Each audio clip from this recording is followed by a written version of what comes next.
I'm passing the inheritance of my family pack to my husband. Make him a new alpha king. It's a gift for our 10th wedding anniversary, but one day, I felt my son's scent.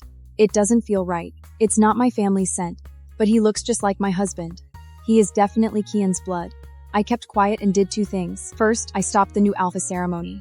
Second, I called for a paternity test. I carried sleeping Ethan to the hall. I need to check if Ethan is mine. My hands shook as I started the test. Time passed slowly, nothing happened. I had my answer. Ethan is not my child. I gave a direct order to the guard leader. Track my husband Kian's every move.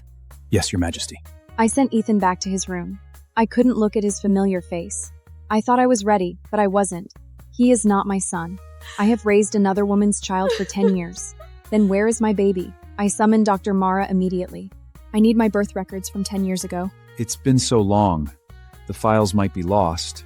I ordered the guards to search the whole clinic. I only found a few thin pages. No details. No process. Is this all? Records only last 10 years. Yours are expiring. What about paw prints and baby data? They should be there, Shook but they're are gone. It was clear. Someone was hiding something. A hollow file, and a son who looks like my husband but not me. I went back to the house in a daze. Kevin was sitting there in the dark. Where were you? Why didn't take Ethan? I had business. I faked a headache. I went back to the bedroom to rest. I heard them playing in the living room. Dad, is Mommy mad? She's just tired. Go to sleep soon. Once they slept, I searched the house. Bedroom, living room, Ethan's room. Nothing. Finally, I looked at the safe in the study. The truth must be inside. Footsteps approached. I grabbed some books. Kian walked in and saw me cleaning. He checked the safe. It was locked. Our family photo was still sitting on top of it. Still awake? Just clearing out old books. I wiped the dust away. Let the Shovins do it. Get some rest. I sat in the dark and listened to him leave. I didn't try the safe that night. My mind was a mess. The next morning, Kian took Ethan out. I went straight to the study. I faced the safe and typed the code. Our anniversary? Wrong. His birthday? Wrong. Our son's birthday? Still wrong. I tried the day we met. His mother's birthday. The day of his alpha inauguration. None of them worked. Only one try left before it locks forever. I sat in the chair, lost in thought. This safe was once mine.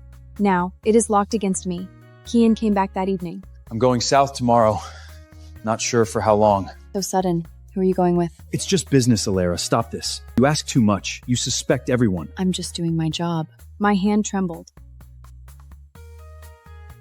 I was just asking. He said nothing and went to the bedroom. Ethan was unusually quiet today. After his shower, Kevin slept in the study. I went to the bedroom to put his coat away. I found a ruby necklace in the pocket. It was very expensive. He used the pack's money for it, but it wasn't for me. In 10 years, he stopped giving me gifts. I used to make excuses for him. Now I see the truth. He is romantic. Just not with me. I found the address of the jewelry store. The next morning, Kevin left for the south. I went straight to the shop. I found this necklace. Who bought it?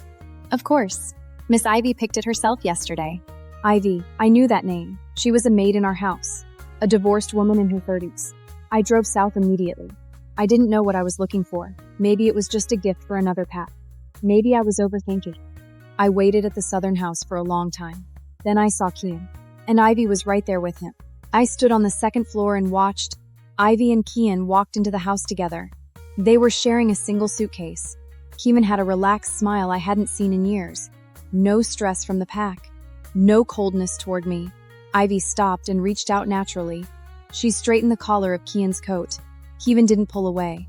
He leaned down and whispered in her ear. Ivy laughed and stood on her tiptoes. She gave him a soft, familiar kiss on the lips. Kevin's hand rested on her waist for a moment. They looked so natural together. Like this was their normal life. I stood there and my last bit of hope died. Late at night, he claimed to be working. The annoyed looks he gave me. The cold attitude. None of it was my imagination. Now I had all the answers. I watched their intimate shadows. A terrifying thought hit me.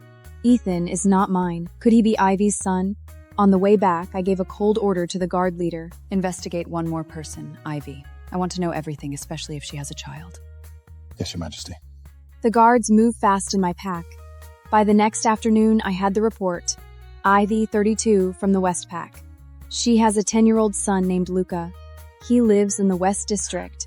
The birthday on the report hit me like a thunderbolt. Luca is only 1 week younger than Ethan. For the first time in 10 years, my blood boiled.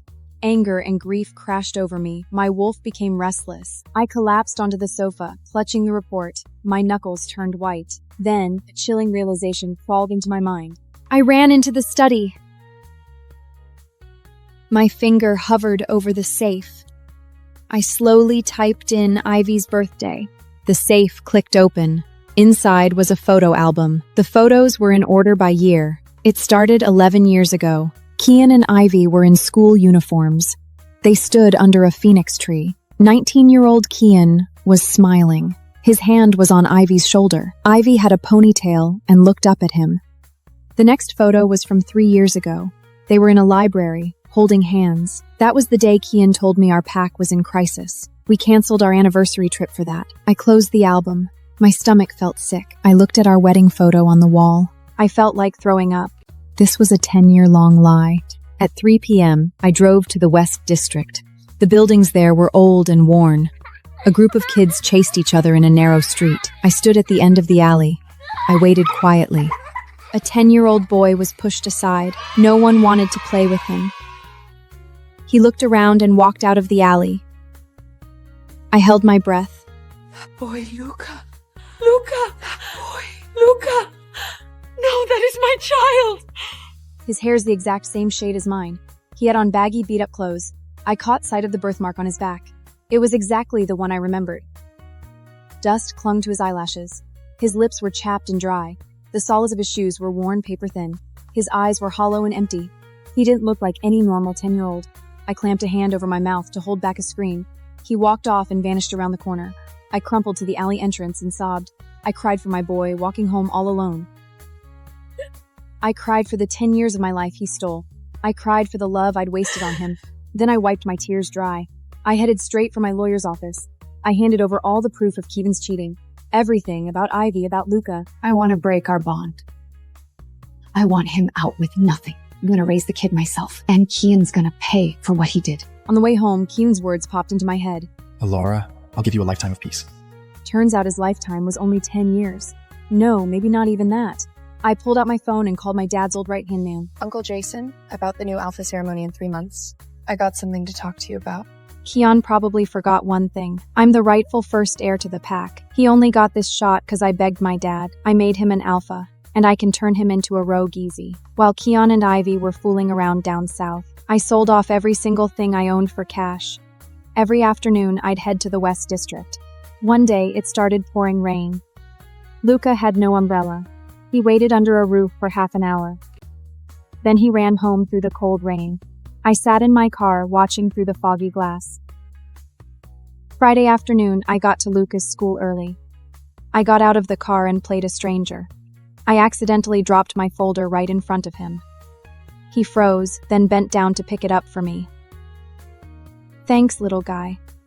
Your mom not here? He shook his head. Mom's too busy for me today. How you gonna get home then?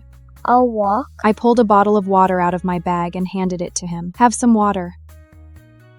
He hesitated, took it, and whispered a thanks. I noticed he bites his lip when he talks, just like me. His eyes are shaped like little crescents. The corners tilt down a little. Your mom leave you alone a lot? He nodded, then shook his head. Sometimes. What about your dad? He went quiet and stared at his shoes. The soles were falling apart. The left lace was broken. I stopped asking. I pulled out some cash and tucked it into his hand. Go buy some new shoes. He stepped back. No, I can't take this. Just think of it as a thank you for the folder. I stuffed the money into his backpack pocket and turned to leave. After a few steps, I looked back. His eyes were full of confusion.